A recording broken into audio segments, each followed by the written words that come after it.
Okay, ballot propositions are those propositions that either the people initiate, in which they're proposing some sort of amendment to the Constitution, or they are a referendum by a legislature.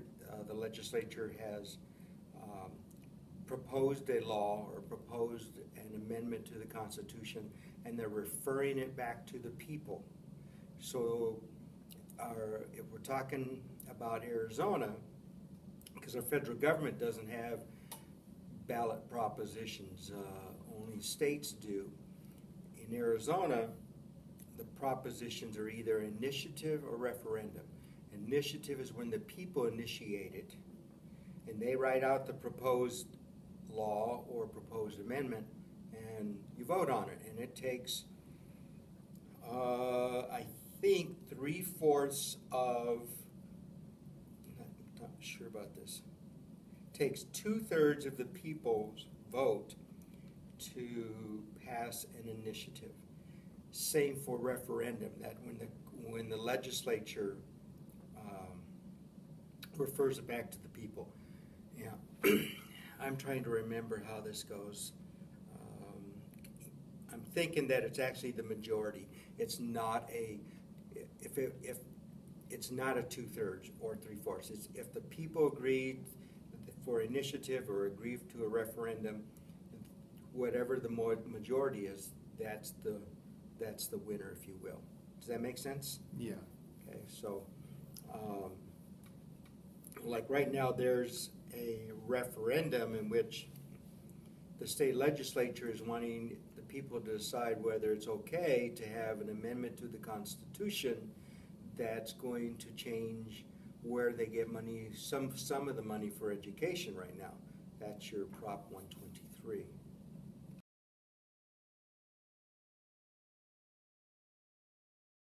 I think it's very effective, and I think it's effective because it allows the people to have some kind of say in government. The United States is not a true democracy. We're what we call a republic or a representative democracy. And in that representative democracy, we choose leaders to make decisions for us, or choosing representatives. But with a referendum or an initiative, then you and I have a little bit of say. We can propose a law, we can propose an amendment, or it can be referred back to us. And so we have a little bit of a say on that. So I like that idea that if something's important enough to me, I can do something about it, other than make a phone call, write a letter, sign a petition. I can do more. I can initiate something.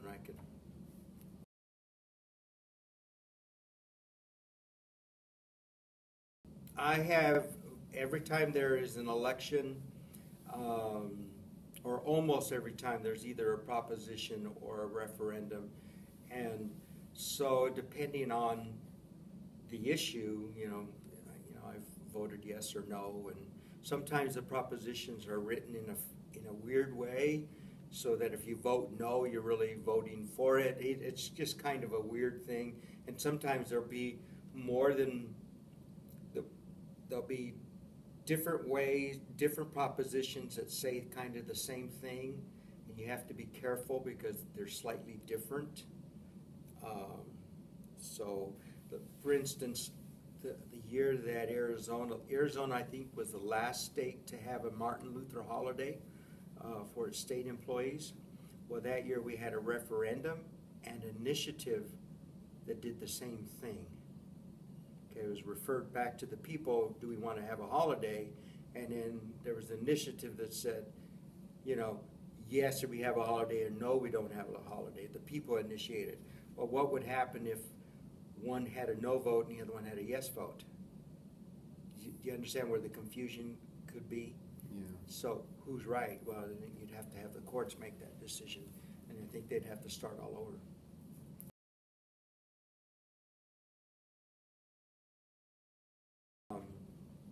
I would say that I am familiar with both of them.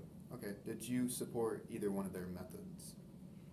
I am in support of a sales tax that would, and that proposition was several years ago. I think that we need to raise our tax dollars in Arizona for education. And I think it needs to be continued, but this year it's going to end. And so I voted for that the first time, and so I'm in support of that. As to the other, I do not think the answer to our education finance problem is going to be settled by that proposition. That will give more money to the teachers right now, which is great, but in 10 years, what happens? So that's my question, and I'm having some difficulty with that. I'm not sure that I trust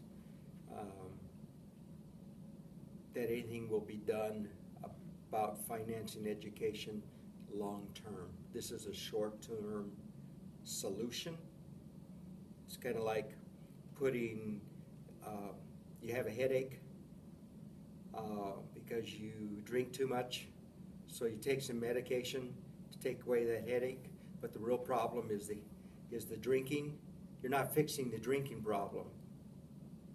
Does that make more sense to you there? That's how I see this proposition. It's just a aspirin to the bigger problem.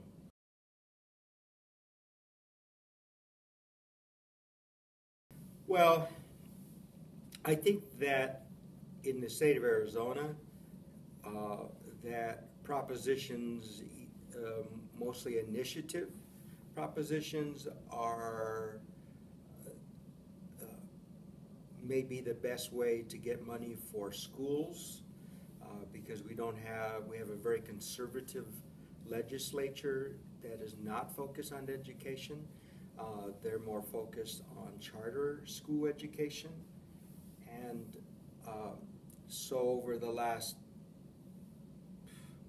too many years to count, education has lost money. They definitely have lost money in the last 5 years, 8 years, 10 years, and there's no fix. So we might as well have the people initiate a proposition that will solve a problem long term. We just haven't seen it yet.